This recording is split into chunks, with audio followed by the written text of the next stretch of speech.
Hi Shawn, my name's Ken, and yes, I'm an atheist. I'd like to respond to your video with your proof of the existence of God. Your argument is flawed on a few points. First, we'll tackle the time issue. You claim that time is finite. It cannot be infinite. But that is only because you have placed a boundary. Like Einstein tried to explain that time is relative. It is only relative to the observer. If you put the boundary that time started 6,000 years ago, that is your reference. My reference is more like billions of years ago. But to an astronomer, they're talking hundreds or billions or trillions or whatever. It's immense. And no matter what number they put on it, there is either something or nothing exists beyond that point. Therefore, time is infinite. It is only finite to the observer's point of reference. Space also is infinite.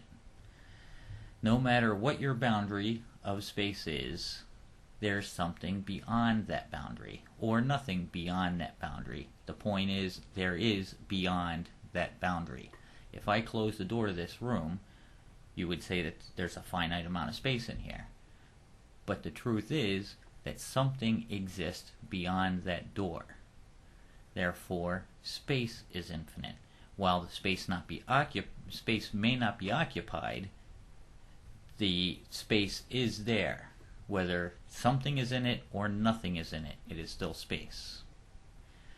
The last part of your argument assumes that the universe was created for our benefit, man or earth life's benefit, instead of thinking that out of the universe there are possibly billions of stars that have planets, and some of those planets, like ours, is close enough to the sun and in the ideal conditions to be conducive to life. And we adapted to the climate, and we've adapted to the minerals here and all the elements, not the other way around. Not that we were put here in a flash by somebody snapping their fingers or blowing into a handful of dust and then created everything to suit that being. No, that's a little far-fetched. It's the other way around.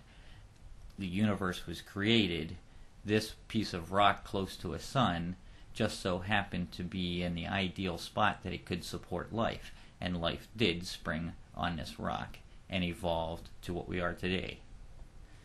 Alright, I hope that answers and clears up some of your misconceptions about science.